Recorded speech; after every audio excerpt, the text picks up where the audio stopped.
Welcome to Shukla study point. आप सभी का स्वागत है आपके अपने YouTube channel Shukla study point में। मैं शिवम शुक्ला आप सभी दोस्तों का हार्दिक स्वागत करता हूं। आज के वीडियो के माध्यम से हम लोग चर्चा करेंगे एजुकेशन के बारे में, यानी शिक्षा शास्त्र के बारे में। और शिक्षा शास्त्र की बात की जाए तो जो कि BA second year 4th semester के छात्र छात्राओं के लिए बहुत ही महत्वपूर्ण होगा। आपको बता दूं, शिक्षा शास्त्र जब आप पढ़ते हो, बीए सेकेंड ईयर में होते हैं, आप 3rd सेमेस्टर की परीक्षा देकर के उत्तीर्ण होते हैं, 4th सेमेस्टर में जाते हैं। 4th सेमेस्टर में आपको पढ़ना होता है शिक्षा का मनोवैज्ञानिक परिप्रेक्ष्य। शिक्षा का मनोवैज्ञानिक परिप्रेक्ष्य का मतलब होता है अंग्रेजी में साइकोलॉजिकल पर्सपेक्टिव्स ऑफ एजुकेशन। शिक्षा मनोविज्ञान के बारे में, एक शब्द में मैं बोलूं तो शिक्षा मनोविज्ञान के बारे में पढ़ना पड़ता है आपको इस पेपर के अंतर्गत। अर्थात 4th सेमेस्टर में आपको शिक्षा और मनोविज्ञान के बीच के क्या संबंध होते हैं, शिक्षा की किस प्रकार से भूमिका होती है मनोविज्ञान में, और मनोविज्ञान की किस प्रकार की भूमिका होती है शिक्षा में। अर्थात शिक्षा और जो मनोविज्ञान है, कहा भी जाता है कि एक ही सिक्के के दो पहलू हैं, तो उन्हीं दोनों पहलुओं पर टिकी हुई यह विषय वस्तु हम और आपको पढ़ लेनी है। तो आइए चर्चा करते हैं कि आखिरकार 14 इंपॉर्टेंट टॉपिक्स कौन कौन से हैं जो कि BA second year 4th semester की परीक्षा में 2023 में शिक्षा शास्त्र से, यानी कि साइकोलॉजिकल पर्सपेक्टिव्स ऑफ एजुकेशन से पूछे जा सकते हैं। ये वो टॉपिक हैं जिनसे लगातार परीक्षा में प्रश्न पूछे जाते रहे हैं, इसीलिए इन टॉपिक्स को मैंने सोचा कि आपको बता दिया जाए। चर्चा करने का प्रयास करते हैं। एक बार जितने भी लोग हमारे साथ नए जुड़ रहे हैं, सभी लोग वीडियो को लाइक और शेयर कर दीजिएगा, ताकि इसी प्रकार से आपको नोटिफिकेशन मिलता रहे और आप आसानी से जो है अपनी तैयारी कर पाएँ और अच्छे तरीके से अपनी जो है स्टडी को और मेंटेन कर पाएँ। चलें, पहला टॉपिक जो है आपको शिक्षा और मनोविज्ञान के बारे में ही जान लेना है कि इसकी परिभाषा क्या है, शिक्षा मनोविज्ञान की, उनका संबंध क्या है। बात की जाए शिक्षा की, तो शिक्षा क्या होता है? शिक्षा व्यवहारों का पुंज होता है। आप सभी को पता होगा शिक्षा क्या है, व्यवहारों का पुंज है। शिक्षा के द्वारा क्या होता है, आपके व्यवहारों में परिवर्तन होता है, आपका जो बिहेवियर है उस बिहेवियर में परिवर्तन होता है। अच्छा, इस बिहेवियर में परिवर्तन होने का कारण क्या है? शिक्षा है। यानी शिक्षा के द्वारा आपके व्यवहार में परिवर्तन होता है। समझ रहे हैं ना बातों को? तो शिक्षा के द्वारा ही आपके व्यवहार में परिवर्तन होता है। और चूंकि मनोविज्ञान की बात की जाए तो मनोविज्ञान किसका अध्ययन करता है भैया? मनोविज्ञान जो अध्ययन करता है वो मनुष्य के व्यवहारों का ही अध्ययन करता है। इसीलिए शिक्षा और मनोविज्ञान का घनिष्ठ संबंध है। मैंने क्या बताया? मैंने ये बताया कि शिक्षा जो होती है मनुष्य के व्यवहारों को परिवर्तित करती है और इन्हीं व्यवहारों का अध्ययन मनोविज्ञान करता है। अर्थात मनोविज्ञान एक ऐसी विषय वस्तु है जो कि मनुष्य के व्यवहार का अध्ययन करने वाला है। आधुनिक विचारधाराओं को अगर मद्देनजर हम रखें, आधुनिक विद्वानों को देखें, तो उन विद्वानों ने जो मनोविज्ञान की परिभाषा दी है। शुरुआत में मनोविज्ञान को हुआ कि भाई मनोविज्ञान जो है वो आत्मा का विज्ञान है, फिर हुआ मनोविज्ञान मन का विज्ञान है, फिर आया मनोविज्ञान चेतना का विज्ञान है। लेकिन आधुनिक परिप्रेक्ष्य में, वर्तमान परिप्रेक्ष्य में अगर हम देखें तो मनोविज्ञान जो है वो ना तो मन का विज्ञान है, ना ही चेतना का विज्ञान है, और ना ही वो आत्मा का विज्ञान है। मनोविज्ञान है किसका विज्ञान भाई? बिहेवियर का। किसके बिहेवियर का? मनुष्य के बिहेवियर का। ठीक है, तो मनुष्य के बिहेवियर का अध्ययन किया जाता है मनोविज्ञान में, यानी साइकोलॉजी में। जबकि बात की जाए जो शिक्षा किसे कहते हैं, अब बात आ जाती है एजुकेशन की कि शिक्षा है क्या। तो शिक्षा क्या होता है? शिक्षा एक ऐसी प्रक्रिया है जिस प्रक्रिया के द्वारा मनुष्य के व्यवहार में परिवर्तन आता है। और चूंकि मनुष्य के व्यवहार में परिवर्तन लाने का श्रेय शिक्षा को है, इसीलिए शिक्षा में मनोविज्ञान का आना और मनोविज्ञान में शिक्षा का आना स्वाभाविक सी बात हो जाती है। और इसीलिए खास करके विद्वानों ने, प्रोफेसर्स ने इस सिलेबस को संकलित किया ताकि आप लोग और हम लोग पढ़ सके, पढ़ा सके, अच्छे तरीके से जान सके। शिक्षा मनोविज्ञान उपयोगी इस दृष्टि से भी होता है, कोई बालक है, उस बालक को एक टीचर कैसे पढ़ाएगा, ये भी शिक्षा मनोविज्ञान के अंतर्गत ही आप जान पाते हैं। शिक्षा मनोविज्ञान टेट, सीटेट, इन सभी में भी आपको मिलता है सिलेबस में। चूँकि एक मास्टर होने के नाते अगर आप एक मास्टरी की परीक्षा दिए हुए हैं या आप मास्टर बनने के चाहते हैं, तो आपको शिक्षा मनोविज्ञान की विधियों को और शिक्षा मनोविज्ञान की जो विचारधाराएं हैं उनको जानना परम आवश्यक है। तो शिक्षा और मनोविज्ञान के बारे में मैंने आपको बताया। शिक्षा की परिभाषा वैसे बहुत सारे विद्वानों ने अलग अलग तरीके से दी है। किसी ने कहा कि शिक्षा जो है मनुष्य के जो अंदर चीज़ें हैं उसी का बाह्य प्रकटीकरण होता है। किसी ने कहा कि शिक्षा जो होती है वो क्या करती है, शिक्षा एक ऐसी प्रक्रिया है जिसके द्वारा मनुष्य के व्यवहारों में परिवर्तन आता है। तो अलग अलग विद्वानों ने शिक्षा के बारे में अलग अलग चीज़ें बताई है। तो शिक्षा मनोविज्ञान की जब हम बात करते हैं, शिक्षा मनोविज्ञान की, तो शिक्षा मनोविज्ञान जो होता है इसका अलग अलग अर्थों में हम जो है इसका अलग अलग अर्थों में हम प्रयोग करते हैं। शिक्षा का अलग और मनोविज्ञान का अलग। लेकिन क्या होता है, शिक्षा और मनोविज्ञान जो है, खास करके शिक्षा मनोविज्ञान जो है दो शब्दों से, इन्हीं दो शब्दों से मिलकर के बना हुआ है। शिक्षा संबंधी मनोविज्ञान को ही शिक्षा मनोविज्ञान कहते हैं। आपको बता दूं इसमें संबंध भी होता है शिक्षा और मनोविज्ञान में। शिक्षा व्यवहार में परिवर्तन लाने को कहते हैं और व्यवहार में परिवर्तन लाने का तात्पर्य होता है व्यवहार को आदर्श रूप प्रदान करना। और इसी प्रकार से शिक्षा के विभिन्न उद्देश्य होते हैं, लेकिन किसी भी उद्देश्य की प्राप्ति के लिए यह आवश्यक हो जाता है कि व्यवहार में परिवर्तन हो, और व्यवहार में परिवर्तन तभी संभव है जब उसके स्रोतों और कारकों का ज्ञान उसको होगा। मतलब कि मनोविज्ञान के अध्ययन का विषय व्यवहार है और शिक्षा व्यवहार में परिवर्तन को ही कहते हैं। तो इन दोनों के आपसी संबंध है। और शिक्षा मनोविज्ञान की अगर बात की जाए तो शिक्षा मनोविज्ञान खास करके हैं तो दो शब्द, लेकिन कहीं ना कहीं पे अन्योन्य आश्रित का संबंध है इन दोनों में। अन्योन्य आश्रित का संबंध का मतलब होता है कि जितना शिक्षा मनोविज्ञान से संबंधित है उतना ही मनोविज्ञान शिक्षा से संबंधित है। मतलब कहते नहीं कि हाँ इनके उनके दांते काटी रोटी है, तो शिक्षा और मनोविज्ञान के दांते काटी रोटी है। एक सिक्के के दो पहलू हैं, यानी एक क्वाइन है उसके एक हेड है और एक टेल है। शिक्षा अगर हेड है तो मनोविज्ञान उसका टेल है। तो यानी बिना शिक्षा के मनोविज्ञान की कल्पना और बिना मनोविज्ञान के शिक्षा की कल्पना दैट इज इम्पॉसिबल, संभव नहीं है। ठीक है, तो यहाँ पर हो गई शिक्षा मनोविज्ञान की परिभाषा और संबंध। तो इस प्रकार से शिक्षा मनोविज्ञान, और कहीं ना कहीं पे आप देखिएगा शिक्षा मनोविज्ञान से 2 या 3 प्रश्न आपकी परीक्षा में हर बार परीक्षा में पूछे जाते हैं, और इसीलिए खास करके आपको शिक्षा मनोविज्ञान वाला टॉपिक पढ़ लेना परम आवश्यक है। आगे बढ़ते और भी चीज़ों को जानने का प्रयास करते हैं। अगला जो पॉइंट आपका है, देखिए दूसरा टॉपिक अपने को पढ़ना है वो है अधिगम। अधिगम की परिभाषा और अधिगम को प्रभावित करने वाले जो कारक हैं उन कारकों के बारे में भी हम लोगों को जान लेना है। अधिगम क्या होता है? अधिगम को अगर मैं अंग्रेजी में बताऊं तो अधिगम को बोलते हैं लर्निंग। अधिगम को अंग्रेजी में क्या कहते हैं भैया? अधिगम को अंग्रेजी में कहते हैं लर्निंग। लर्निंग माने क्या होता है? सीखना। लर्निंग माने क्या होता है भैया? सीखना। तो सीखने के कुछ नियम होते हैं, कुछ विधियाँ होती है, कुछ सिद्धांत भी विद्वानों ने दिए हैं। हालांकि जो सीखने के सिद्धांत विद्वानों ने दिए हैं उनमें कई सारे सिद्धांत हैं, जैसे स्किनर का क्रिया प्रसूत अनुबंधन सिद्धांत, इसके अलावा थॉर्नडाइक का उद्दीपन अनुक्रिया सिद्धांत, पावलाव का क्लासिकल अनुबंधन का सिद्धांत, इसके अलावा कोफका और कोहलर महोदय का अंतर्दृष्टि और सूक्ष्म का सिद्धांत, सूक्ष्म दृष्टि का सिद्धांत। तो इस प्रकार से अधिगम को लेकर के कई सारे सिद्धांत हैं। अधिगम का सीधा सा मतलब होता है कि बच्चा जब पैदा होता है तो उसका विकास होता है। चाहे विकास की कई अवस्थाएं होती हैं, तो प्रश्न यहाँ से भी पूछ सकता है विकास की अवस्थाएं बताएं।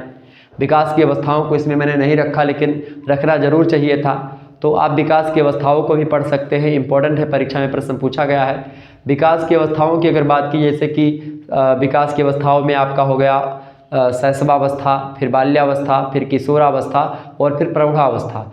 इन 4 अवस्थाओं में बालक जो होता है, बच्चा जो होता है, वह सीखता ही रहता है, और कहीं न कहीं पे इसे सीखने को ही अधिगम बोलते हैं। अब बच्चा जब बाल्यावस्था में होता है तो वो बोलना सीखता है, चलना बैठना उठना सीखता है। देखिए, अच्छा विकास के कई आयाम होते हैं, विकास के कई प्रकार होते हैं। जैसे कि एक तो होता है कि शरीर में वृद्धि हो रही है, जिसको अभिवृद्धि कहते हैं, ग्रोथ कहते हैं, शरीर में वृद्धि हो रही। विकास जो होता है जिसको डेवलपमेंट कहते हैं, वो आपकी बुद्धि का विकास भी हो सकता है, आपके शरीर का विकास भी हो सकता है, आपके संवेदनाओं का विकास भी हो सकता है। ठीक है, तो कहीं ना कहीं पे आपके भाषा संबंधी विकास हो सकता है, तो कुल मिलाकर के आपके संवेदनाओं का विकास हो सकता है, इमोशनल डेवलपमेंट जिसको कहते हैं, यानी संवेगात्मक विकास, संज्ञानात्मक विकास, शारीरिक विकास, ठीक है, और बुद्धि का विकास।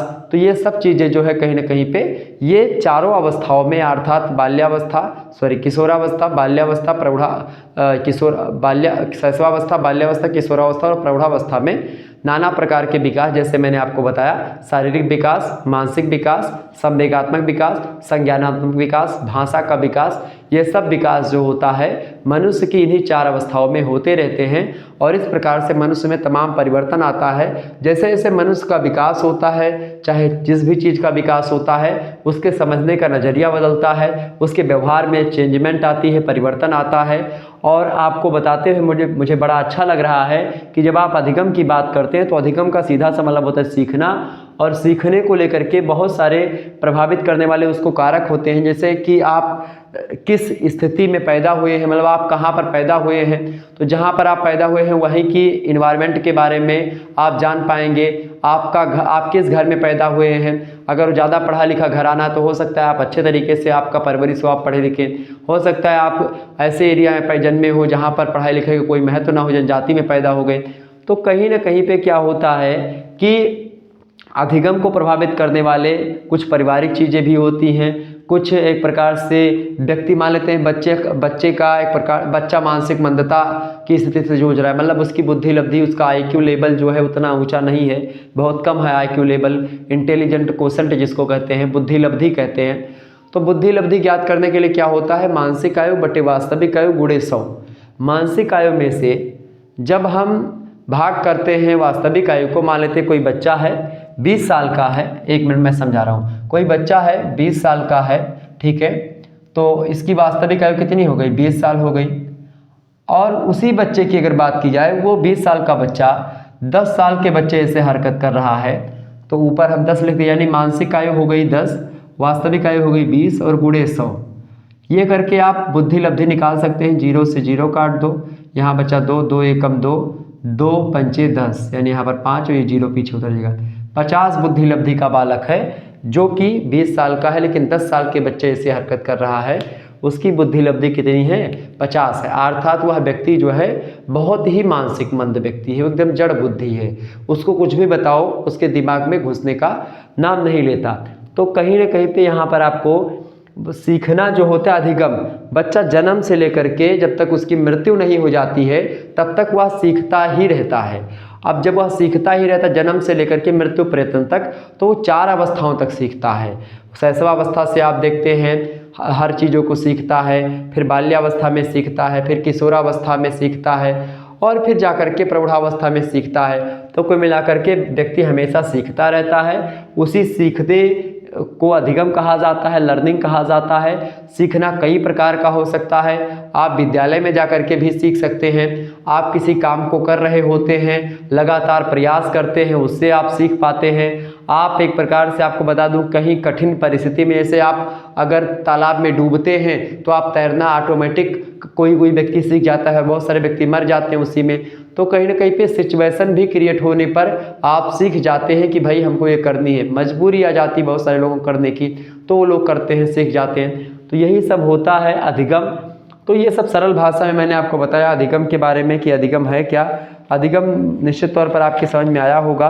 अधिगम की अगर बात की जाए तो अधिगम जो होता है खास करके एक होता है अभिवृद्धि, एक होता है विकास। तो अभिवृद्धि जो होती है वो शरीर में परिवर्तन होता है, जबकि विकास जो होता है वो गुण में, आपकी क्वालिटी में, क्वांटिटी में, शरीर में और एक प्रकार से जो ज्ञान में, सभी में परिवर्तन होता है, उसको विकास कहते हैं। ठीक है, अब कई प्रकार का विकास भी होता है। सीखने को लेकर के स्किनर महोदय ने कहा है, जो सीखना का मैंने बताया था, अब सीखना जो होता है अधिगम कई प्रकार से होता है, और इसको लेकर के स्किनर महोदय ने कहा कि सीखना व्यवहार में उत्तरोत्तर सामंजस्य की प्रक्रिया है। Crow and crow husband wife है, इन दोनों ने मिलकर के कहा कि सीखना जो होता है आदतों, ज्ञान और अभिवृद्धियों का अर्जन होता है। ठीक है, अधिगम की बात की जाए तो यही होता है सीखना को मिला करके। ठीक है, समझ रहे हैं चीज़ों को। तो यहाँ पर हो गया आपका ये प्रभावित करने वाले कारक बहुत सारे होते हैं इसको सीखने को। तो ये होगा दूसरा टॉपिक आपको पढ़ लेना है। तीसरा टॉपिक जो हमको पढ़ लेना है वो सीखने की विधियाँ पढ़ लेनी है। सीखने की बहुत सारी विधियां होती हैं। उन विधियों के बारे में ऑलरेडी मैं बता भी चुका हूं। जैसे मैंने अभी भी बताया आपको कि एक तो हो गया आप करत करत अभ्यास के जड़मति हो तो सुजान, रस्सी आवत जाते सिल पर परत निशान। एक तो आप लगातार अभ्यास करते उसमें सीख जाते हैं। दूसरा आप किसी टीचर के पास जाते हैं उससे सीख जाते हैं। या तीसरा आप अपने आस पड़ोस से सीखते हैं। चौथा आप मान लेते हैं साइकिल चला रहे होते हैं, 4-5 बार साइकिल से गिरते हैं, फिर आप जो है सीख जाते हैं। तो इसी प्रकार सीखने की कई विधियां होती हैं। आप कोई चीज़ है, आपको भूख लगी तो आप भोजन ढूंढने निकलेंगे तो आप लगातार ढूंढते रहेंगे तो ढूंढ लेंगे। एक प्रकार से मैं आपको बताऊँ सीखना, एक बंदर था, एक कहानी आप सुन लीजिए। एक बंदर था, एक बंदर क्या लगभग कई बंदर थे, लगभग 10-12 बंदरों का झुंड था। एक महोदय हैं, शिक्षा शास्त्री हैं, मनोवैज्ञानिक भी हैं। तो उन्होंने देखा कि बंदरों पर उन्होंने शोध किया। तो कई बंदर को उन्होंने एक प्रकार से एक कमरे में बंद कर दिया और ऊपर पंखे पर क्या कर दिया, केले का 1 दर्जन केला जो है, मतलब 1 दर्जन केला उसी पंखे में बांध के टांग दिया। और एक टेबल जो था एक प्रकार से किनारे रखा हुआ था। बाकी सारे बंदर जो थे वो उछल उछल कर उस केले को खाने का प्रयास कर रहे थे, लेकिन उस केले को नहीं खा पा रहे थे। एक सुल्तान नाम का बूढ़ा बंदर था। जब देखा कि लगातार जो है वो बंदर कूद रहे हैं लेकिन पहुंच नहीं रहे हैं, क्योंकि उस सुल्तान नामक बंदर से एनर्जी में भी ज़्यादा और बंदर थे और जवान भी थे ज़्यादा बंदर उनसे, और बूढ़ा बंदर था। तो उसने सोचा मेरे कूदने से ना कूदने से कोई प्रभाव नहीं पड़ेगा, मुझसे बलशाली लोग कूद चुके हैं लेकिन वहाँ तक नहीं पहुँच पाए। तो उसने देखा कि भाई बगल में टेबल रखी है, टेबल उठाया उसने, देख देख करके वो सिद्धांत सोच, वो देखिए ये कैसा हो रहा है, सूझ का सिद्धांत। वो देखा कि भाई यहाँ पर ये नहीं है, टेबल उठाया, बीच में रखा, उस पर चढ़ गया और केले को उतार लिया और खा लिया। तो कहीं ना कहीं पे आपको सिचुएशंस ऐसी क्रिएट हो जाती हैं जिसके माध्यम से आप सीख जाते हैं। तो सीखने की यही सारी विधियां होती हैं और यही सारे प्रकार होते हैं। सीखने को लेकर के अलग अलग विद्वान ने अलग अलग तरीके से बताया है। जैसे एक होता है उद्दीपन अनुक्रिया का सिद्धांत, जिसको प्रतिक्रिया का सिद्धांत भी कहते हैं। यानी जब कोई प्राणी या व्यक्ति कोई कार्य सीखता है तब उसके सामने एक विशेष स्थिति या उद्दीपक यानी जो स्टिमुलस होता है वो आ जाता है, यानी एक उद्दीपक होता है जो उसे एक विशेष प्रकार की प्रतिक्रिया या अनुक्रिया करने के लिए प्रेरित करता है। और इस प्रकार एक विशिष्ट उद्दीपक एक विशिष्ट प्रतिक्रिया से संबंध स्थापित करता है, जिसको उद्दीपन प्रतिक्रिया का सिद्धांत कहते हैं। थॉर्नडाइक महोदय ने इसको कहा था, बताया कि सीखना संबंध स्थापित करना है और संबंध स्थापित करने का कार्य मनुष्य का मस्तिष्क करता है। तो इस प्रकार सीखने को लेकर के कई सारी चीज़ें हैं। अधिगम की जो विधियां हैं उनमें एक तो करके सीखना, एक होता है करके सीखना, और एक होता है आपका निरीक्षण करके सीखना, ठीक है। एक होता है परीक्षण करके सीखना, एक होता है वाद विवाद प्रतियोगिता करें फिर आप सीख लें, एक होता है वाचन विधि के द्वारा आप सीखें। तो इस प्रकार से सीखने को लेकर के कई सारी चीज़ें हैं जो कि आपको थोड़ा सा जाननी चाहिए, ठीक है। आगे बढ़ते और भी चीज़ों को जानने का प्रयास करते हैं। अगला जो पॉइंट आपका है देखेंगे, अगला जो टॉपिक आपको पढ़ना है वो कौन सा पढ़ना है, चौथा जो टॉपिक है आपको पढ़ना संवेदना की परिभाषा, प्रकार और विशेषताएं। संवेदना को खास करके इमोशन बोल सकते हैं आप, जैसे रोना, हंसना, ठीक है, एक प्रकार से मुस्कुराना या एक प्रकार से दुखी होना, ये सब संवेदना के ही प्रकार हैं। आपको बता दूं कि जो संवेदना होती है, संवेदना की अगर बात की इमोशंस की, तो बच्चे में जब बच्चा छोटा होता है तो धीरे धीरे करके वह शुरुआत से पहले रोना सीखता है, फिर धीरे धीरे वो हंसने लगता है, फिर हंसने के बाद से फिर वो एक प्रकार से उसके अंदर ईर्ष्या की भावना भी उत्पन्न होती छोटे बच्चों में। जैसे एक खिलौना है, 2 बच्चे हैं तो एक को दे दिया तो दूसरा गुस्सा जाता है, ईर्ष्या करने लगता है। या आजकल आप देखते होंगे कि भाई अगर उसका दूध है रखा है और दूसरे बच्चे को देने जाओ तो वो अपना पहचानता है डिब्बा दूध का, ठीक है, कि भाई ये मेरा है। तो एक प्रकार से ये क्या होता है, ईर्ष्या की भावना, जलन की भावना, द्वेष की भावना, मित्र बनाने की भावना, धीरे धीरे इन सभी का विकास होता है। और संवेदना या इमोशंस इसी को कहते हैं, ठीक है। संवेदनाएं कई प्रकार की होती है और बच्चों में संवेदनाओं का विकास जो होता है विभिन्न अवस्थाओं में हुआ करता है, ठीक है। तो ये होती है आपकी संवेदना। संवेदना के बारे में आपको पढ़ लेना है, स्मृति, संवेदना, ठीक है। ये सब बहुत इंपॉर्टेंट टॉपिक्स हैं आपकी परीक्षा की दृष्टि से जो कि आपको पढ़ना चाहिए, ओके। आगे बढ़ते हैं और भी चीज़ों को जानने का प्रयास करते हैं। तो संवेदना वाला टॉपिक आप तैयार कर लीजिएगा अपना, ये इंपॉर्टेंट है। अगला जो आपको पढ़ना है वो है 5वां नंबर टॉपिक। 5वां टॉपिक आपका कौन सा है भाई? 5वां टॉपिक आप देखेंगे, एक मिनट प्लीज़ बेटा, मोमेंट।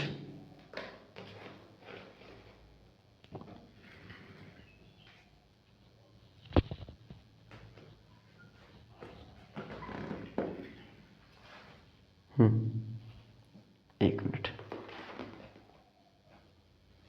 चलिए। अगला जो आपका टॉपिक है 5वां नंबर टॉपिक है आपका है प्रत्यक्षीकरण। प्रत्यक्षीकरण का मतलब क्या होता है?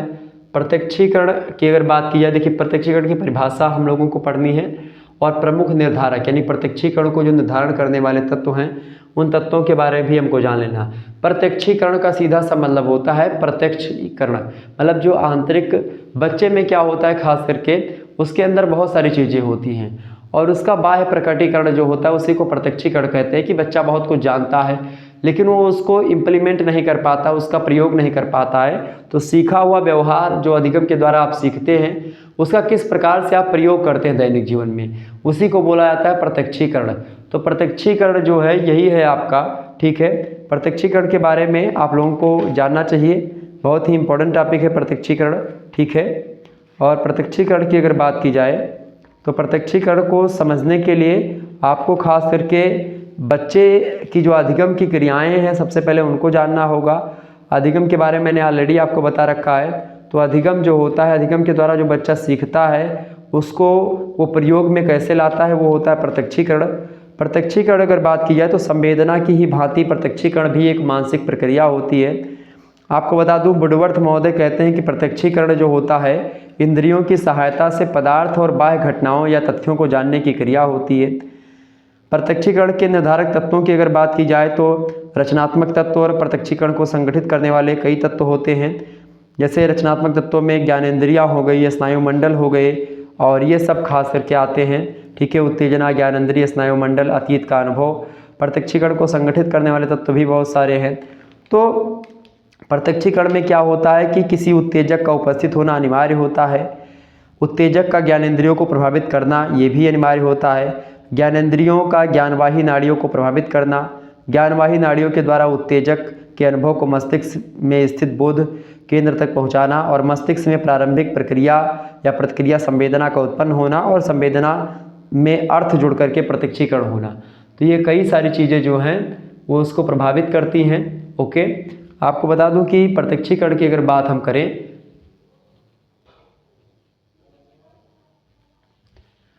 प्रत्यक्षीकरण की अगर हम बात करें तो प्रत्यक्षीकरण का सीधा सा मतलब होता है विशेष रूप से उन भौतिक पदार्थों की चेतना से होता है जो ज्ञानेंद्रियों के सामने रखते हैं। मतलब प्रत्यक्षीकरण का सीधा सा मतलब जो कुछ आप सीख रहे हैं उसके बारे में उसका किस तरीके से आप उसको इम्प्लीमेंट कर पा रहे हैं। अगला जो टॉपिक है आपका वो है स्मृति। स्मृति माने याददाश्त। जैसे कि मैं बता दूं, आप कोई चीज़ याद है आपको, मतलब कि आपने कोई चीज़ पढ़ा या कोई चीज़ सीखा तो उस सीखे हुए चीज़ की आपको बता दूं इड, ईगो, सुपर ईगो आप लोगों ने खास करके मनोविज्ञान में पढ़ा होगा सिगमंड फ्रायड को। सिगमंड फ्रायड का मनोविश्लेषणवाद का जो सिद्धांत है उसमें ईड, ईगो एंड सुपर ईगो के बारे में उन्होंने विस्तार से बताया है। तो स्मृति में होता क्या है कि जो आप भविष्य में चीज़ें, जो कोई चीज़ उपयोग में आने वाली है मान लेते हैं आपके, तो जो आपने भूतकाल में किया है वो चीज़ें आपको याद आने लगती हैं। आपकी जो भूतकाल की चीज़ें हैं उनको आप याद कर पाते हैं, वही होती है स्मृति। स्मृति का सीधा सा मतलब होता है याददाश्त से, मेमोरी से आप क्या चीज़ याद कर पा रहे हैं, ठीक है। तो शिक्षा शास्त्र में और बच्चों के लिए खास करके स्मृति की बहुत आवश्यकता होती है। स्मृति की परिभाषा, स्मृति का प्रकार, स्मृति की प्रक्रियाओं को हम लोगों को पढ़ लेना है। स्मृति का सीधा सा मतलब होता है याददाश्त से, ठीक है। याददाश्त समझ रहे हैं ना, बिल्कुल वही फॉरगेटिंग जो होता है कि फॉरगेट चीज़ें, कुछ चीज़ें हो जाती हैं जो कि भूल जाती हैं, कुछ चीज़ें याद रह जाती हैं। तो जो चीज़ें याद रह जाती हैं उसी को बोलते हैं स्मृति, कि आपकी स्मृति में याददाश्त कहते नहीं बहुत कमज़ोर है, बहुत हार्ड है आपकी, ठीक है। आगे देखिएगा, अगला जो टॉपिक है आपका वो है अभिप्रेरणा। अभिप्रेरणा की परिभाषा, विधियाँ और शिक्षा में अभिप्रेरणा का क्या महत्व है।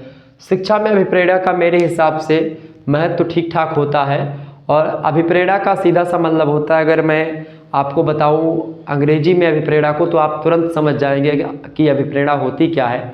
अभिप्रेरणा का मतलब होता है मोटिवेशन। मोटिवेशन समझ नहीं रहे होंगे आप लोग, तो शिक्षा में मोटिवेशन का बहुत ही उपयोगी स्थान है। आप लोगों को मोटिवेशन की आवश्यकता पड़ती भी है।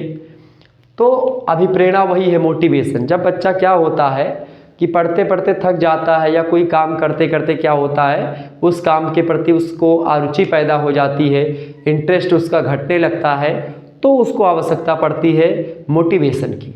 और मोटिवेशन जो होता है वो बच्चे को एक ऐसी गति, एक ऐसी ऊर्जा, एक ऐसी लय देता है, एक ऐसी नवीनता देता है जो कि जिसका प्रयोग करके वो बच्चा फिर से उसी कार्य में रुचि पैदा करता है, उसी कार्य को इंटरेस्ट के साथ करता है और अच्छे तरीके से करने का प्रयास करता है। आजकल के बच्चे जो है मोटिवेशन लेकर के पढ़ाई करते हैं, आईएएस, यूपीएससी इत्यादि की परीक्षाओं को एक प्रकार से क्लियर करते हैं। तो अभिप्रेरणा का शिक्षा में कई महत्व है। अभिप्रेरणा कई विधियों के माध्यम से अभिप्रेरणा दी जाती है। बहुत सारे लोग किसी को देख करके मोटिवेट हो जाते हैं। जैसे हम लोग हैं, हम लोग आपके कमेंट्स को देख करके मोटिवेट होते हैं, आपके लगन को कि आप अच्छे तरीके से पढ़ रहे हैं उसको देख करके मोटिवेट होते हैं। ठीक है, आप लोग अगर मैं अच्छा करता हूँ, अच्छा मैं मेहनत करके पढ़ाता हूँ, तो आप लोग इससे मोटिवेट होते कि सर जी इतना मेहनत कर रहे हैं तो हमको भी थोड़ी मेहनत कर लेनी चाहिए, हमको बातचीत ना करना चाहिए, कमेंट सेक्शन में पढ़ लेना चाहिए थोड़ी देर। ठीक है, तो ये होता है मोटिवेशन। मोटिवेशन अपने माता पिता से लोग सीखते हैं, बहुत सारे लोग, कि भाई हमारे माता पिता ने हमको कितनी मेहनत करके पढ़ाया है और हम यहाँ पर लफंगाई कर रहे हैं, इस प्रकार की चीज़ें कर रहे हैं जो कि हमको नहीं करना चाहिए। इस स्थिति में जब आप उस लायक हो जाएं तो करें, कोई दिक्कत नहीं। कोई काम अच्छा या कोई काम बुरा नहीं होता है, लेकिन सिचुएशंस और समय के हिसाब से हर काम अच्छा और हर काम बुरा होता है। ये बात मैं बार बार बोलता हूँ। जैसे उस सिचुएशन पर अगर आप कोई, जैसे कि अभी आप पढ़ रहे हैं और पढ़ते वक्त अगर आप बातचीत करें या पढ़ते वक्त आप गलत बातें करें, प्रेम करें, किसी से बात करें इस प्रकार की प्रेम से संबंधित, तो थोड़ा गलत बात होता है। आप क्लासरूम में बैठ करके आप बतियाएंगे, परपंच करेंगे तो वो गलत बात है। क्या परपंच करना गलत बात है? नहीं, सही बात है, लेकिन उसकी स्थिति अलग है, उसका समय अलग है। चूँकि उसका भी अपना समय है, उसका भी अपने स्थान पर महत्व है। मैं किसी चीज़ को मैं नेगलेक्ट नहीं करता हूँ। अगर मैं आपको बताऊँ, कोई भी काम दुनिया में अच्छा और कोई काम बुरा नहीं होता है, बस सिचुएशंस और समय हर काम को अच्छा, हर काम को बुरा बनाता है। समाज हर काम को अच्छा और हर काम को बुरा बताता है कि ये काम अच्छा, ये काम बुरा है, जबकि वास्तविक रूप से अगर देखेंगे सभी को एकदम से नेगलेक्ट करके एकांगी विचारधारा से होकर के कभी सोचे कि क्या काम अच्छा है, क्या काम बुरा है, गलत है। जैसे भगवान श्री कृष्ण ने, महाभारत एक प्रकार से हुआ, बहुत सारे लोग इस पर आवाज़ उठाते कि भगवान श्री कृष्ण ने जानते थे लेकिन रोक नहीं पाए। तो एक प्रकार से वहाँ पर समर्थ को नहीं दोष, गोसाई रवि पावक सुरसर किनाई। जैसे अगर आग लग करके बहुत सारे लोगों की जान चली जाती है तो उसमें अग्नि का कोई दोष नहीं होता है, लेकिन अगर वही कोई आदमी जा कर के फूंक दे किसी का घर तो क्या होता है, उसके खिलाफ FIR होती है। जबकि अगर वैसे जल जाए तो किसके खिलाफ FIR करोगे? तो कहीं ना कहीं बाढ़ में, सुरसर यानी नदी से अगर आप बाढ़ आ जाए, कई सारी हानियाँ होती हैं, एक्सीडेंट हो जाता है। तो कहीं ना कहीं पे क्या होता है, हर सिचुएशंस और समय के हिसाब से हर एक चीज़ जो होती है वो बदलती है और उसमें मोटिवेशन की आवश्यकता भी कहीं ना कहीं पे लोगों को पड़ती है। तो मोटिवेशन कहीं ना कहीं पे इसका शिक्षा में बहुत हद तक महत्व है। आजकल शिक्षा में तो मोटिवेशन एकदम से भरा पड़ा है। तो ये हो गया मोटिवेशन यानी अभिप्रेरणा। अगला होता है आपका 8वां, व्यक्तिक विभिन्नता, अर्थ, परिभाषा और स्वरूप। आपको बता दूं, व्यक्तिक विभिन्नता तो समझ ही रहे होंगे। व्यक्तिक विभिन्नता का सीधा सा मतलब होता है, जैसे देखिए आप में से लगभग बहुत सारे बच्चे पढ़ रहे हैं हमसे। अब किसी की विचारधारा है कि भाई वो बात करेंगे कमेंट में, कोई है कि वो कहेगा कि जो है बात मत करो, पढ़ो उसी में कमेंट में। कोई व्यक्ति ऐसा होगा जो कि कमेंट को देखेगा नहीं, उसको लाक कर देगा, उसको किसी से मतलब नहीं है, वो आसानी से पढ़ेगा। और उस सिचुएशन में सबसे ज़बरदस्त बात उसी बच्चे की होती है जो कि कमेंट सेक्शन को ऑफ करके आसानी से बैठ करके पढ़ता है। तो कहीं ना कहीं पे आप में से ही 4-5 व्यक्तियों के बारे में बताया और 4-5 अलग अलग काम कर रहे हैं। तो और आप में से बहुत सारे लोग हैं जो कि लाइक करते हैं, बहुत सारे लोग नहीं लाइक करते, बहुत सारे लोग डिसलाइक करते हैं, बहुत सारे लोग कमेंट करते हैं, बहुत सारे लोग नहीं करते हैं। तो यही होता है व्यक्तिगत विभिन्नता। मतलब ये है कि जैसे कि एक व्यक्ति के विचार, बुद्धि, स्मृति, याददाश्त और प्रत्यक्षीकरण करने की क्षमता ये हर व्यक्ति की अलग अलग होती है। कोई व्यक्ति प्रतिभाशाली होता है, कोई व्यक्ति मानसिक मंद होता है, कोई मूढ़ होता है, कोई जड़ होता है, कोई डल होता है। नाना प्रकार की बुद्धि के लोग पड़े हैं। कोई तीव्र गति से सीखता है, कोई मध्यम गति से सीखता है। तो कहीं ना कहीं पे व्यक्तिगत विभिन्नता यही होती है। मतलब व्यक्ति के जो एक प्रकार से सीखने की क्षमता में विविधता, यानी अनेक प्रकार के लोग होते हैं, अनेक प्रकार के बच्चे होते हैं, अनेक प्रकार की चीज़ें होती हैं और उसी अनेकता को ही विविधता कहते हैं। और जब यही अनेकता व्यक्ति व्यक्ति के बीच में आती है तो वही होता है। और यहाँ पर खासकर शिक्षा शास्त्र में व्यक्तिगत विभिन्नता या बालकों की विविधता बात एक ही समझी जाती है।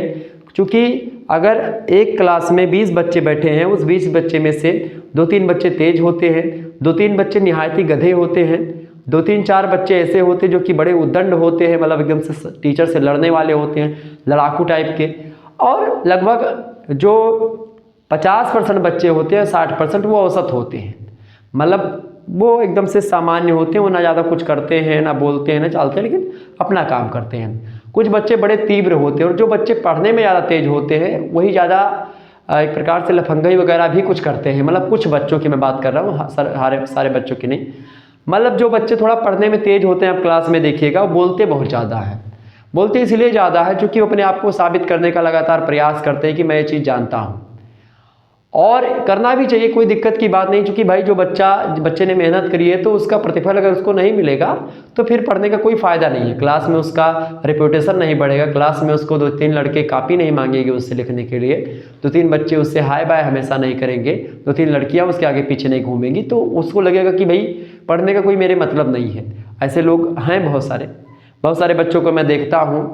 और तो पढ़ने का तो ये लोग अपने मन में बसा लेते हैं कि मैं अगर पढ़ाकू हूँ, मैं तेज हूँ पढ़ने में, तो मुझे ये चीज़ें चाहिए जो मैं वास्तविक चीज़ें मैं बता रहा हूँ। किसी को हो सकता है बुरा लगे, लेकिन इसमें बुरा लगने से कोई बात नहीं है। तो यही होता है आपका व्यक्तिगत विभिन्नता। अलग अलग व्यक्ति के, अलग अलग बच्चों की अलग अलग विचारधारा, अलग अलग सीखने की क्षमता, अलग अलग शिक्षा की जो एक प्रकार से जो योग्यता होती है वो होती है। और यही होता है व्यक्तिगत विभिन्नता। व्यक्तिगत विभिन्नता से आपकी परीक्षा में कई प्रश्न आए हुए हैं, तो ये इस प्रकार से आपको इसको पढ़ना है। जो 9वां टॉपिक है वो है प्रतिभाशाली बालक। प्रतिभाशाली बालक और मंदबुद्धि बालक, इन सभी को आपको पढ़ लेना है।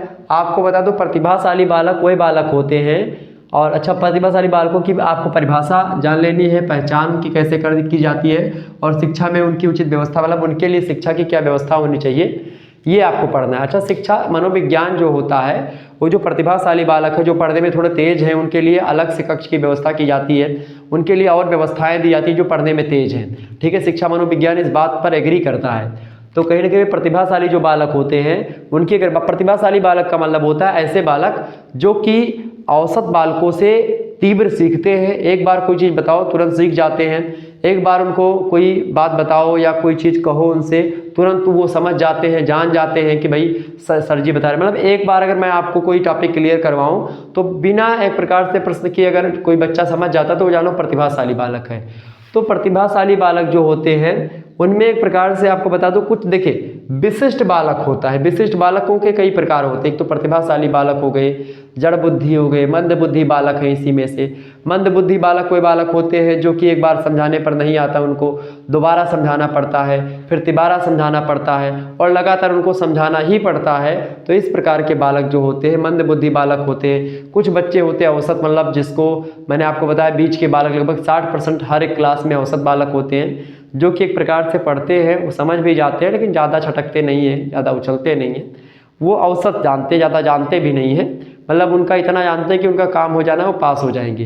कुछ ऐसे होते हैं जो कि बहुत ज़्यादा जानते हैं, कुछ ऐसे होते हैं जो कुछ नहीं जानते हैं। तो इस प्रकार के बालक होते हैं। तो उसी में से प्रतिभाशाली बालक होते हैं ऐसे बालक जो कि एक बार बताओ तुरंत सीख जाते हैं, टीचर से क्रॉस क्वेश्चन करते हैं और कई प्रकार की चीज़ें क्या करते हैं। तो इन बालकों की पहचान कैसे की जाती है और शिक्षा में इनके लिए क्या क्या व्यवस्था शिक्षा मनोविज्ञान सुझाव देता है, इन सभी को हमको पढ़ना है। इसके अलावा अगला जो टॉपिक हम लोगों को तैयार करना है वो है मानसिक स्वास्थ्य को प्रभावित करने वाले कारक।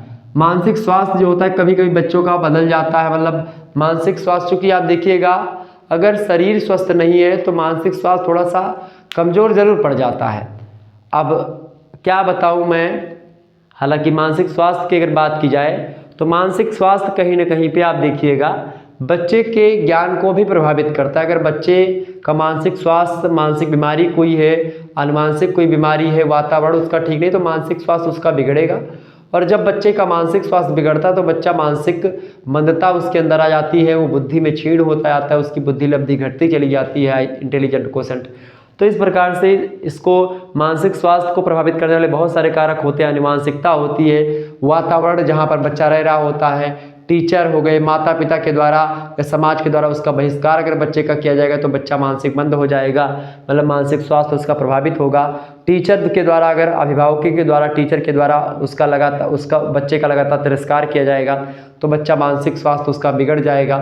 इसके अलावा बच्चे को अगर लगातार आप प्रताड़ित करेंगे किसी काम को लेकर के तो भी बच्चे का मानसिक स्वास्थ्य बिगड़ सकता है।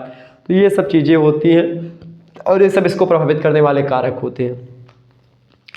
अगला जो टॉपिक है आपका 11वां टॉपिक है, वो है विकास को प्रभावित करने वाले कारक। विकास को प्रभावित करने वाले, विकास मतलब होता है डेवलपमेंट। डेवलपमेंट में मैंने आपको बताया था एक होता है ग्रोथ, एक होता है डेवलपमेंट। ग्रोथ जो होता है, जैसे ग्रोथ में जैसे हाथ, मैं छोटा था तो मेरा हाथ इतना बड़ा था, इतना बड़ा फिर हुआ, फिर इतना बड़ा हुआ और आज इतना बड़ा हो गया। तो कहीं ना कहीं पे ये हाथ बढ़ने की जो प्रक्रिया हुई है ये क्रिया ग्रोथ कहलाती है। मतलब कोई बच्चा इतना बड़ा होता है, इतने बड़े से इतना होता है, फिर इतना, इस प्रकार से बढ़ता है, यानी उसकी शारीरिक वृद्धि जैसे जैसे होती है, शरीर में बढ़ोतरी होती, शरीर का विकास जैसे होता है, उसी को बोलते हैं अभिवृद्धि या ग्रोथ। लेकिन विकास जो बोलते हैं शारीरिक विकास, तो मतलब विकास में परिमाणात्मक और मात्रात्मक दोनों प्रकार का विकास होता है, यानी क्वांटिटी एंड क्वालिटी दोनों में परिवर्तन होता है। तो विकास जो होता है इसको डेवलपमेंट कहते हैं। डेवलपमेंट आपके शरीर में भी हो सकता है, आपके इमोशन में भी हो सकता है, संवेग में हो सकता है, आपके मानसिकता में हो सकता है विकास, आपके मानसिक विचारों का विकास हो सकता है, आपके ज्ञान का विकास होता है, संज्ञानात्मक विकास जिसको कहते हैं, आपकी भाषा का विकास हो सकता है जिसको भाषात्मक विकास कहते हैं। तो भाषात्मक विकास, संवेगात्मक विकास, संज्ञानात्मक विकास, इसके अलावा शारीरिक विकास, ठीक है, मानसिक विकास। तो ये सब विकास होते हैं जो कि एक प्रकार से या तो आपकी क्वालिटी को भी अच्छा बनाते हैं, आपकी क्वालिटी को भी एक प्रकार से उत्तरोत्तर आपकी क्वालिटी में वृद्धि करते हैं और आपकी क्वांटिटी में वृद्धि करते हैं। मतलब जो विकास होता है वो चहुमुखी विकास, मतलब उसमें ज्ञान का भी विकास हो गया और सारी चीज़ों का विकास। लेकिन जो अभिवृद्धि होती है तो अंतर भी पूछाता है विकास और अभिवृद्धि में, तो आप जान लीजिएगा अभिवृद्धि का मतलब होता है केवल और केवल शारीरिक विकास, जबकि विकास का मतलब होता है संपूर्ण विकास, ठीक है। तो इस प्रकार से विकास को प्रभावित करने वाले कई सारे कारक होते हैं। अनुवांशिकता भी इसमें एक है। इसके अलावा बच्चे का स्वास्थ्य कैसा रहता है वो भी इम्पोर्टेंट भूमिका निभाता है। बच्चे किस स्कूल में पढ़ता है, किस वातावरण से जा रहा है, पारिवारिक स्थिति बच्चे की कैसी है और आय उस परिवार की कैसी है, इन तमाम प्रकार के फैक्टर जो हैं प्रभावित करते हैं बच्चे के विकास को। नेक्स्ट क्वेश्चन आप देखिएगा, उसका खान पान भी इम्पोर्टेंट है। इसके अलावा अगला है समायोजन। समायोजन का मतलब होता है बच्चा जो होता है अपने आप को जिस प्रकार से उसके व्यवहार में परिवर्तन होता है और समाज में धीरे धीरे बच्चा आने लगता है, तो समाज की गतिविधियों और समाज के क्रियाकलापों, समाज के नियम रीति रिवाज, शिक्षा के चीज़ों को अपने आप में एब्जॉर्ब करता है। लगातार उसको नया नया समाज देखने को मिलता है। जैसे जैसे बच्चा बड़ा होता है वो अपने आप को उसी के अकॉर्डिंग समायोजित करने का प्रयास करता है, उसको तालमेल बैठाना जिसको कहते हैं। तो अपने को क्या करता है, अपने को तालमेल बैठाने का प्रयास करता है बच्चा और लगातार ऐसा करने लगता है, तो समायोजन उसी को कहते हैं। समायोजन की एक प्रक्रिया होती है और इसका अर्थ ये है कि भाई समायोजन अपने आप को समायोजित करता है बदलते परिवेश के साथ। बच्चे का जैसे शरीर का विकास हुआ, शरीर बढ़ा तो उसके हिसाब से अपने आप को समायोजित करना है, उसके बुद्धि का विकास हुआ तो फिर समायोजित करना है, भाषा का विकास हो तो उस पर भी समायोजन, मतलब उसको देखना है कि लगातार बच्चे में जिस प्रकार से परिवर्तन हो रहा है उसी परिवर्तन के साथ साथ उसको समाज के साथ समायोजन करना है, समाज के लोगों के साथ, क्रीड़ा समूह के साथ, आस पड़ोस के साथ, परिवार के लोगों के साथ समायोजित होना है, शिक्षा के साथ। तो ये होता है समायोजन, ठीक है। 13वां जो टॉपिक है आपका वो टॉपिक है भैया कौन सा, अच्छे शिक्षण की विशेषताएं। अच्छे शिक्षण की विशेषताओं की बात की जाए तो टीचिंग जिसको कहते हैं उसको शिक्षण कहते हैं। एक टीचर को किस तरीके से पढ़ाना चाहिए वो इम्पोर्टेंट है यहाँ पर। तो सबसे पहले बात आज एक टीचर को पढ़ाने की ये है कि स्टूडेंट क्या चाह रहा है और स्टूडेंट के भविष्य के लिए क्या उपयोगी हो सकता है, उसके एग्ज़ाम में क्या आ सकता है।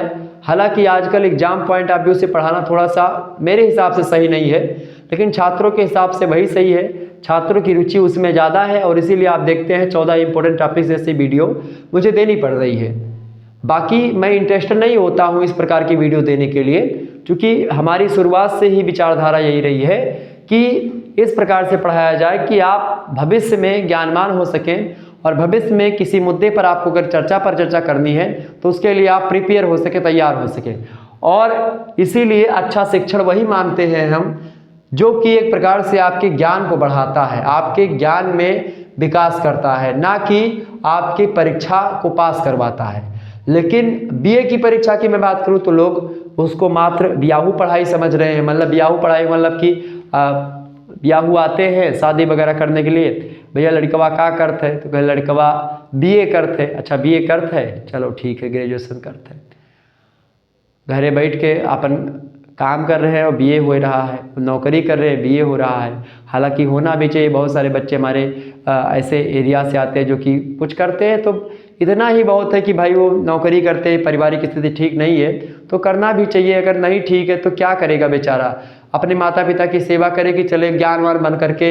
ऐसे ज्ञानी होने का भी कोई मतलब नहीं कि अपने माता पिता को घर पर छोड़ करके और ज्ञान लेने लंदन चले जाओ, ये भी कोई एक प्रकार से बहुत बड़ा काम नहीं हो गया है। तो मतलब यही है कि अच्छा शिक्षण एक टीचर को देना चाहिए और उसी टीचर की शिक्षण की विशेषता है प्रशिक्षण, और शिक्षण का मतलब होता है टीचिंग, ठीक है। तो ये कैसी होनी चाहिए, एक टीचर को एक बच्चे को कैसे पढ़ाना चाहिए, यही आपको इसमें पढ़ना है। इसके अलावा अगला जो टॉपिक है आपका 14 नंबर और लास्ट टॉपिक है अधिगम के सिद्धांत। अधिगम मतलब सीखने के कई सारे सिद्धांत हैं, जैसे कि थॉर्नडाइक महोदय का सिद्धांत है उद्दीपन अनुक्रिया का सिद्धांत, पावलोव का सिद्धांत है क्लासिकल अनुबंधन का सिद्धांत, कोहलर और कोपका का सिद्धांत है अंतर्दृष्टि और सूक्ष्म का सिद्धांत, सूक्ष्म दृष्टि का सिद्धांत। इसके अलावा स्किनर का सिद्धांत है चूहों और कबूतर पर इन्होंने शोध किया, क्रिया प्रसूत का सिद्धांत, क्रिया प्रसूत अनुबंधन का सिद्धांत। तो इस प्रकार से ये सब सिद्धांत है जो कि जो है सीखने को लेकर के इन्होंने अलग अलग पशु पक्षियों पर शोध किया और पशु पक्षियों पर शोध करने के बाद में ये बताया कि भाई इस प्रकार से लोग सीखते हैं और सीखने की प्रक्रिया यानी अधिगम के यही सारे सिद्धांत हैं।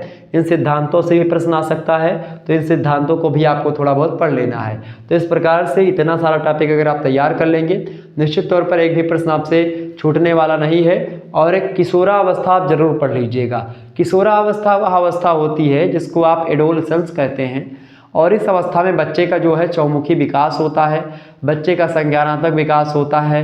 बच्चा इसी समय जो है एक प्रकार से प्रेमी प्रेमिका जो है बनाने लगते हैं लोग। इसी समय क्या होता है अपने माता पिता से इसी चक्कर में लड़ाई झगड़ा भी करते हैं किशोरावस्था के लोग। तो किशोरावस्था जो है एक प्रकार से बहुत ज़्यादा अच्छा, किशोरावस्था में क्या होता है कि बच्चे का भविष्य भी निर्धारित करने का एक प्रकार से यही एक माध्यम होता है। किशोरावस्था में ही बच्चा जो है वो आगे बढ़ेगा और अच्छे तरीके से अगर बच्चा उसी किशोरावस्था में अच्छा काम कर गया तो आगे बढ़ जाता है, नहीं तो अगर गलत चीज़ों में फंस गया तो वो एक प्रकार से फंसता चला जाता है। तो किशोरावस्था ही एक प्रकार से बच्चे का भविष्य तय करने में उपयोगी होती है, इसीलिए किशोरावस्था ज़्यादा इंपॉर्टेंट हो जाती है शिक्षा शास्त्र में और शिक्षा मनोविज्ञान की दृष्टि से अगर देखें तो। किशोरावस्था में चूंकि अंतर्व्याघातों का योग है, किशोरावस्था में लगातार क्या होता है नाना प्रकार के विचार आते हैं। विचारों के तमाम प्रकार के विचार आ जाने से बच्चे का जो मन होता है वो स्थिर नहीं रह पाता है, इधर और उधर भटकने लगता है। और ऐसी स्थिति में बच्चा एक प्रकार से तुरंत अगर बोलो किशोरावस्था के बालक से अगर बोलो इतना गर्मी आती है उसके अंदर, तुरंत झगड़ा करता है, लड़ाई करता है, तुरंत मारता पीटने लगता है,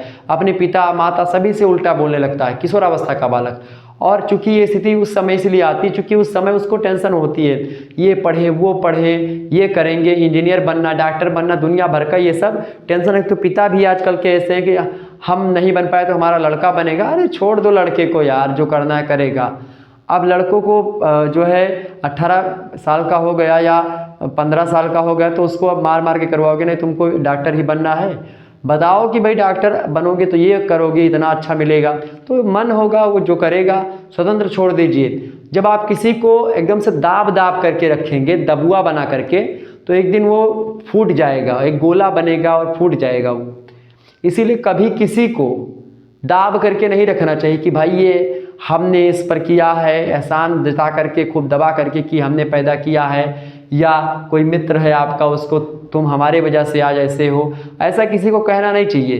किसी को अगर आप इस बंदिश में रख करके एकदम से बंधुआ बना करके नहीं, स्वतंत्र हर व्यक्ति है, लेकिन बच्चों को चाहिए कि ऐसी स्वतंत्रता भी उनके बेकार की काम है। आजकल जो वामपंथी विचारधारा से लोग हैं, यानी कि जो मार्क्सवादी हैं, आजकल आप जाएंगे बड़ी बड़ी यूनिवर्सिटी में तो वामपंथी विचारधारा ज़्यादा चल रही है। वो लोग अपने माता पिता के विचारों को बिल्कुल फॉलो नहीं करते हैं। वो स्वतंत्रता करके इतनी स्वतंत्रता में बह गए हैं कि वो लोग अपने माता पिता के जो वो कह रहे हैं उनको भी नहीं काम कर रहे हैं। आपने मुझसे कैसे कह दिया, हम तो स्वतंत्र हैं, हम तो स्वतंत्रता के लिए संग्राम करते हैं, लड़ जाते हैं सभी लोगों से। तो ये वामपंथी लोग जो हैं कहीं ना कहीं पे जो वेस्टर्न कल्चर से प्रभावित हैं लगातार, तो वो क्या करते हैं, अपने माता पिता की बातों को वो नहीं सुनना चाहते। जबकि भारतीय संस्कृति में माता पिता का स्थान जो है मातृदेवो भव पितृदेवो भव, इस तरीके देवता के समान है वो हमारे लिए। लेकिन वेस्टर्न कल्चर में क्या है, माता पिता का कोई महत्व नहीं था, और वहीं की विचारधारा ये लोग फॉलो कर रहे हैं आजकल अपने इंडिया में, और बड़का तीरंदाज ज्ञानी बने घूम रहे हैं। ठीक है, अपने आप को बहुत ज्ञानी कहते हैं, मॉडर्न कहते हैं, लेकिन जिसने उनको पैदा किया उसको ही भूल जा रहे हैं। तो कहीं ना कहीं पे ये भी एक प्रकार से गलत है। आजकल के माता पिता को चाहिए कि भाई अनुशासन रखें, लेकिन ज़्यादा अनुशासन ना रखें, मतलब ऐसा रखें कि थोड़ा सा वो ऐसा ना महसूस करे कि मैं जेल में बंद हूँ। तो ये चीज़ें जो है खास करके अधिगम को लेकर के इम्पोर्टेंट होंगी। और बच्चा किशोरावस्था में ऐसी स्थिति आती तो किशोरावस्था के बालकों पर विशेष ध्यान दें कि ऐसी स्थिति उनके, चूँकि वो सिचुएशन से ऐसी होती है जिस समय वो बच्चा ऐसा करता है। तो इस प्रकार से 14 टॉपिक हैं जो कि आप लोगों ने तैयार, एक प्रकार से मैंने कुछ चीज़ें बताई आपको इन सभी चीज़ों से रिलेटेड। तो आप लोगों ने शिक्षा मनोवैज्ञानिक, मतलब शिक्षा का मनोवैज्ञानिक परिप्रेक्ष्य के अंतर्गत इन्हीं टॉपिक्स को आपको पढ़ना है, जिसके बारे में मैंने आपको बताया। Psychological perspectives of education BA second year 4th semester में आपको पढ़ना है, और इन्हीं 14 टॉपिक से प्रश्न आपकी परीक्षा में आने वाले। परीक्षा आपकी चाहे ऑब्जेक्टिव हो चाहे लिखित हो, यहीं से आपके प्रश्न आएंगे। धन्यवाद, मिलते हैं फिर नेक्स्ट वीडियो में। तब तक के लिए जय हिंद जय भारत। आप सभी का बहुत बहुत धन्यवाद हमारे से जुड़ने के लिए। इसी प्रकार से अपना प्यार हमेशा बनाए रखिएगा। बहुत बहुत धन्यवाद आप सभी का। वीडियो को लाइक कर दीजिए, चैनल पर अगर आप नए हैं तो चैनल को सब्सक्राइब कर दीजिएगा, और शेयर कर दीजिए इस वीडियो को सभी दोस्तों के पास। बहुत बहुत धन्यवाद भाई, बहुत बहुत धन्यवाद।